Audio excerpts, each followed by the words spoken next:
Hey, my name is Gutierrez. If you're not the now, guess what? You're nothing, okay? And I met up with this dude today. He showed me his magazine. I was like, yeah, whatever, magazine. And then he showed me, like, real paper. Can you believe this? Dude, internet. That's all I can tell you. I know, man. You know, it kind of seems like everyone went out of print and just went online. Dude, you and me. I was back in the day when I had pen and paper, man. Now they got computers, and it's like I think that's the biggest part of what's happening to our generation of kids is that even though we give them more stuff to be smarter, they're becoming more idiot. They're becoming bigger idiots, man. I mean, I had to memorize words. Now they have spell check. And it comes up right there. Yeah. That doesn't help you, man. Math is one that really pissed me off. I just went back to college. I got divorced and I went back to college. Like an idiot, thinking that's going to help me and all the new co-eds. Well, no, man. I'm just the old creepy guy on campus now. It sucks for me, man. But overall, man, it was kind of like an enlightening experience, man, knowing that, these kids are smart, but yet they're getting a little degree more dumber, Well, hey, on that subject is, recently Google in their search engine has added a little microphone that you can click. And instead of typing the word you want to search, you can just talk into it. Yeah, it searches it. Even iPhone, Siri. Yeah. But I like messing with the thing Siri because I'll cuss it out. Oh, you dirty bitch! And now. Like, really? I want a divorce. I've been waiting for this. Really?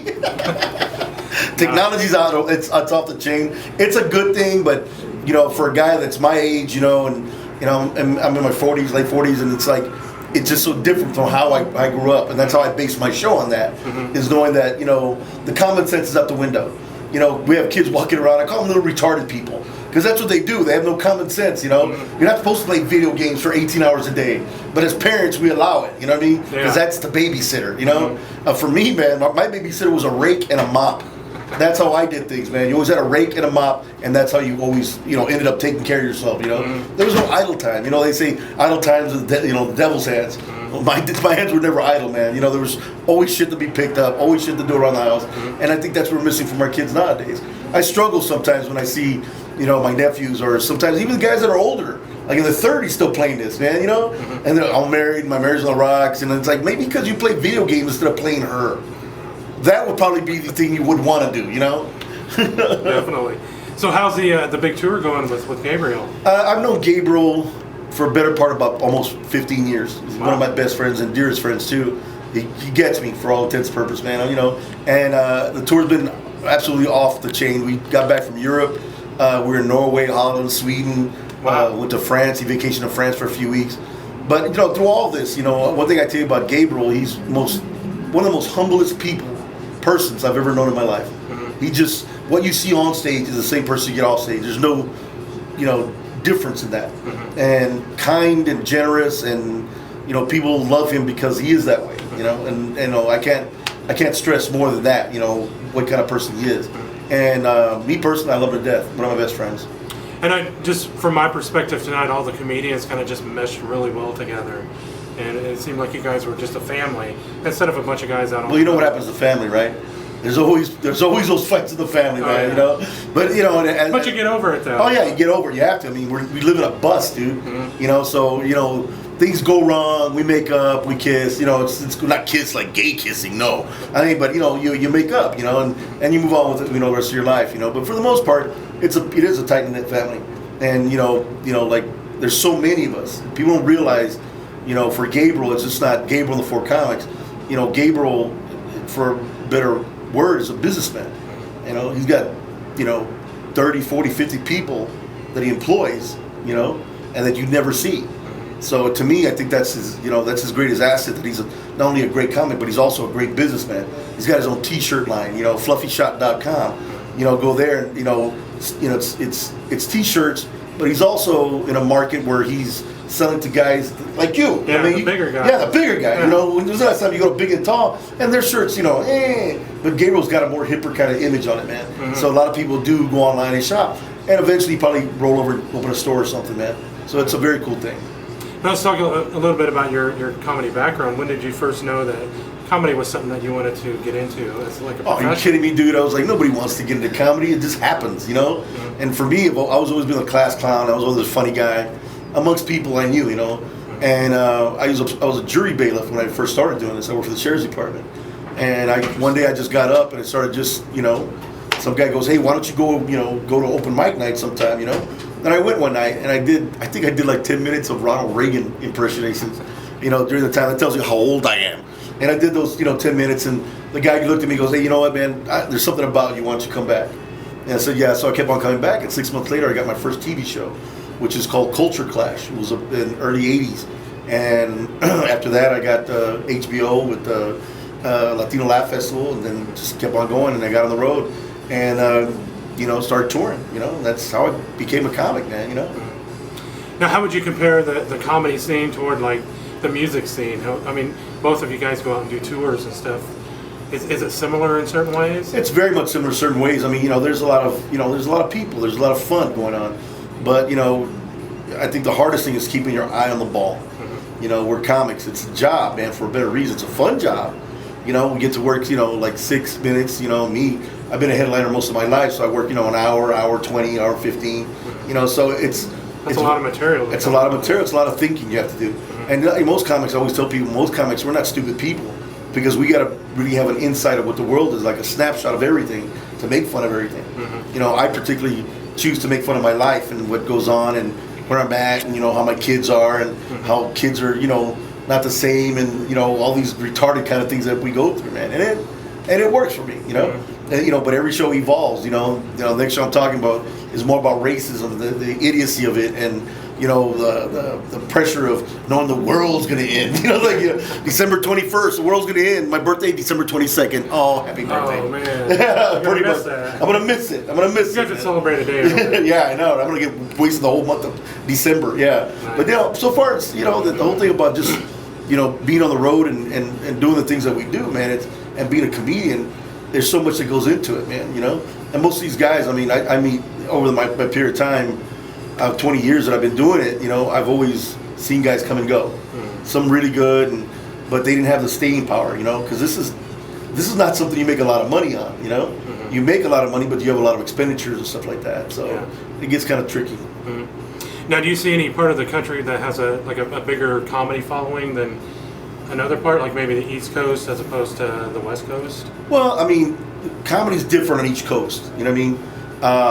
East Coast more harsh, more in your face kind of thing. West Coast is, more, I can't say lighter, but it's got a different kind of feel. There's a different texture of what they make fun of, as opposed to the guys, that live in New York or, Florida, that kind of place. Mm-hmm. Because, funny's funny no matter where you do it. It's how you do it, what I mean? What you pick, what's your repertoire, what you're gonna, tell these people about life. Mm-hmm. And there's a lot of comics that are out now that, I look at them, I mean, it's all funny, but to me, I grew up in the old school, with Carlin and Pryor, and those guys that were influenced in my life. Even in the black genre, like Rudy Ray Moore and these other real dark comics, like Bill Hicks, Rudy Ray Moore. Yeah, I know, right? Wow. Most people don't, Wow. And Red Fox and these kind of guys who, they could tell a joke or they could tell a really great story and make it funny for you. And that's what Gabriel is.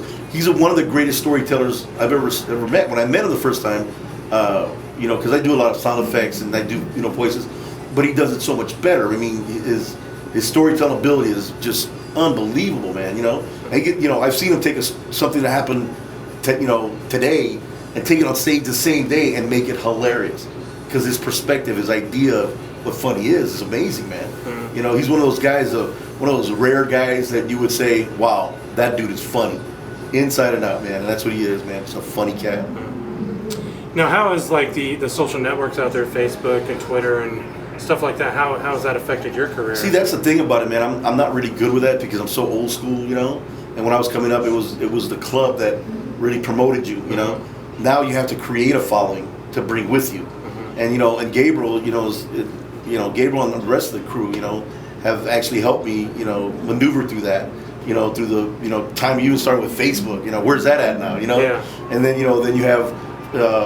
Not Facebook, but MySpace. Remember MySpace? Yeah, Dead Space. Yeah, Dead Space now, right? And then you got Facebook, and then now you got Twitter, which is really Google Plus. Yeah, well. Google Plus, and it's like you have to keep up with all these people. Right when you hit 1 million, now you got to go start with another one. And you get all these people to go a year, and mm-hmm. So it can be very difficult, man. I mean, trying to create that big following. Like Gabriel on his Facebook has got to be well over 4 or 5 million people.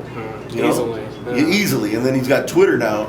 And Twitter, is like the new thing. I'm not good with Twitter. It's like, I don't understand why you have to be, every day I'm going to the bathroom taking a shit. You know, I don't what? You know, like, you know, I beat my kids. You know, oh, that's cool. You know, like I'm not that kind of way. I'm very private and personal.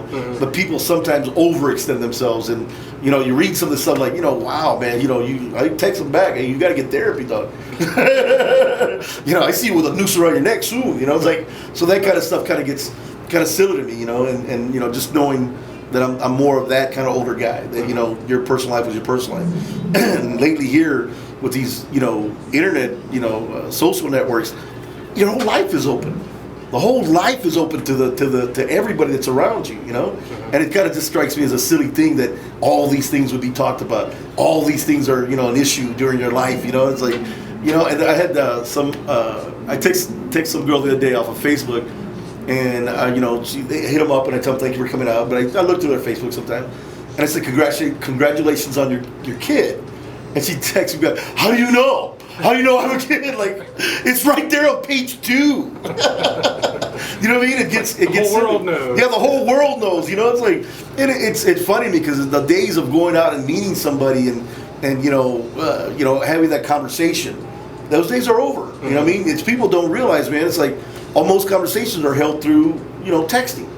You know, and now you have to bring a code book to break the text message. You know the R and the 2 and U and you know the 4. Like, what the hell, dude? Just, you know. Then we wonder why kids can't pick up the phone and call me. Damn it! Call me. They don't even do that anymore. People won't even take calls anymore, man. You know, if you don't text me, I'm not answering. Yeah, it's like, you know, kiss my ass, dude. You know, like, and so it's like this whole thing where this media and technology has made us social idiots in some aspect of it. We become social idiots to interact like me and you and talk. That's how I grew up. You know, you grab a beer, you go out, you hang out, boom, boom, boom. Hey, what's going on? You know, or you just drove to somebody's house. You know, everybody goes, why are kids fat? Because they don't do shit. You know, they spend hours in front of all this stuff that has useless being told. You know, and I tell people all the time. So you want to make your kid different? Buy them a book. You know, buy them a book so we can read, man. You know. But most kids would pick up the book going, oh, how do you play it? Yeah. Dude, it's one player, a lot of words, man, you know? So that's how I perceive what this technical society is going to. And social networking, I see the importance of it, but I don't see how, you know, I can see how it's actually driving a wedge between people communicating. You know, we don't communicate face-to-face anymore. And it's sad. It really is. You know, because unless you communicate with somebody else, I always felt that you don't see the value in that person.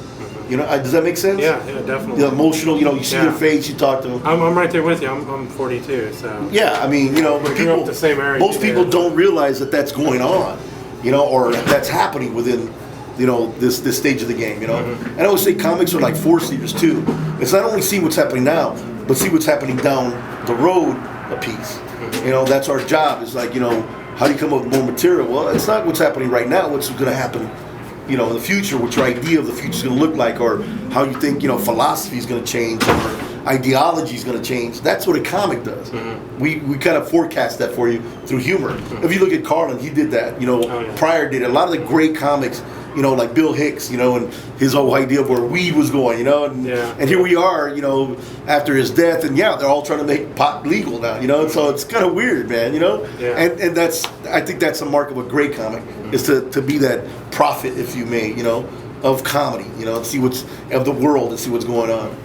One thing that I miss growing up was we used to have A&E's improv that used to be on all the time back in the day. Yeah. Where you get 30 minutes of some of the best up-and-coming comics.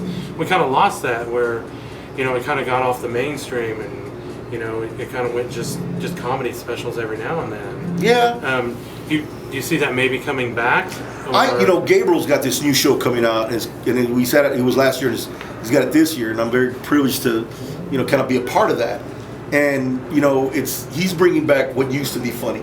Just funny guys, you know. In a lot of cases, like, you know, through some of the shows that you see now, it's a cookie cutter of one comic who does another comic who does another comic, and it just becomes this generic idea of what comedy is, as opposed to, like, you know, you saw some of the great comics on the Rodney Dangerfield special, and you know, you had Kinnison come out of there, and Jeff Foxworthy and Bill Engvall, and, you know, even like Roseanne Barr and these people, you know, but they were very specific on what they were looking for. It wasn't so much, I'm not looking for somebody pretty, I'm looking for somebody who's funny. And so that was the norm. And now it's like, well, can he act? does he look good on stage? You know, so it kind of has that idea, you know, of what comedy is. It's no longer that you know, base where you go with the frustration and the anger. It's no longer an underground kind of, I hate saying seedy, but kind of just underground thing. Yeah, where, it was a cool now thing. It's main, you know, they want to market you before you even become anything. Yeah. I've seen guys that had, like, you know, there's comics out there that only had 5-10 minutes, and they hit it big. You know, that not as a comic, but as an actor. So a lot of the people use this as a venue to be seen. But the people like Gabriel is a diehard, I want to be a comic. And he tours incessantly. But at the same time, he's had opportunities that come up where to do TV shows or to do this. And he turns them down because he likes this art form.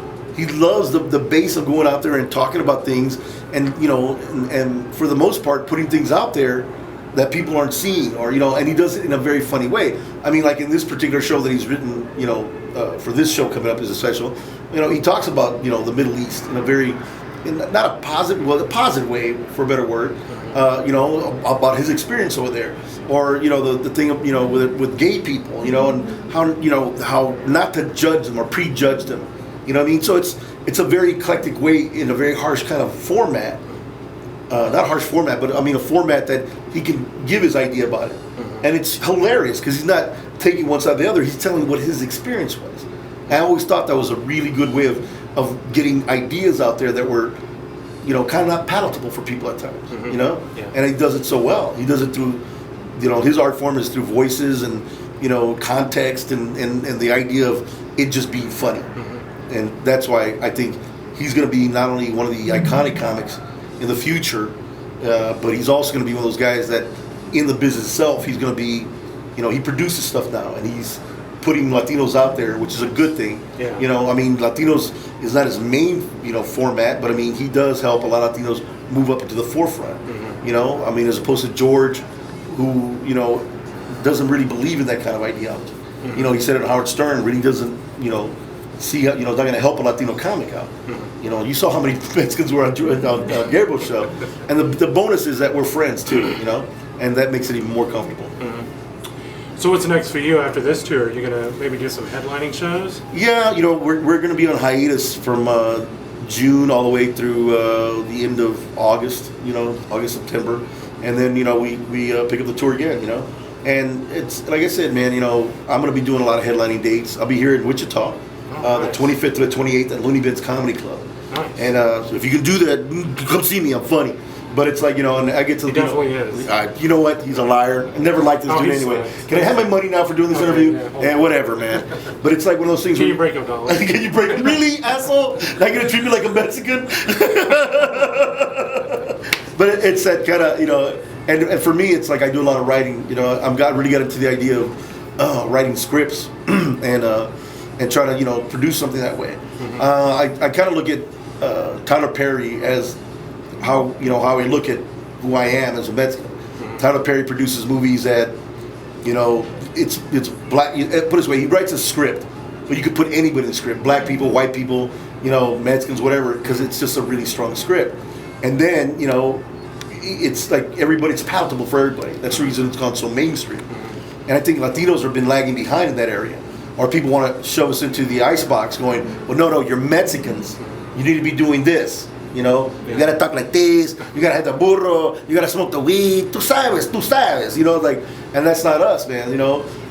Yes, it is. Of course. Thank you, white man. But it's, you know, the idea of the whole thing of being different now and being that a Mexican American, you know what I mean? It's like, you know, being that Mexican American that, you know, they're more affluent now. Their kids are going to college. You know, there's doctors, attorneys, you know, there's people that own their businesses, and I think that's where we're headed now. And the old style of who we are, you know, has to dissipate. And I think a good way to reach people is through film. You know, and that's the reason I write the films that I do and try to get them sold. But I have a lot of doors closed on me because of that. You know, they always say, can you be more Latino? Or can it be more Latino in the film? Or can you have more Mexicans? Can you have a gardener in there? It's like, really? You know what I mean? And so it's like, I get frustrated with it. But, you know, I've kind of gone to a place where independent films is what really breaks us out. So I'm going to really try to work on that maybe in the next coming year or so. Nice. Yeah. That's cool. Definitely seems like you got your plate full right now. Oh, it's absolutely full. I mean, I like working as a headliner, and I like to do the comedy clubs that I like doing. And the Looney Bins, have always were one of the first clubs that actually, said, hey, step up, man. We know that you're Latino, but come on over.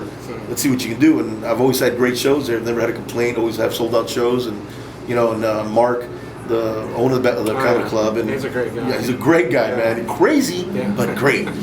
Jeff Jones from the Looney Bin in Arkansas, another great guy. He's the one that actually books the clubs, and he's the one that you always have a place here at the Looney Bins, and he's been true to his word, man. Been That's very cool. Yeah. Definitely. Well, we're looking forward to you coming back to Wichita. I'm never gonna do that. It's gonna be on the 25th through 28th July. So come out and see us, okay? Nice. Well, man, that covered everything. Thanks for talking to us today, man. Absolutely, man. Definitely a pleasure. Absolutely. Her I don't like behind the camera. You gotta see this, man. There's a chick. She's holding the camera. Look at that. Look at that, huh? Yeah. Say something now. Come on. Get the camera in your face. Come on, do it. This is Rick Gutierrez. This is me talking to you. This is a great magazine. Don't let print die.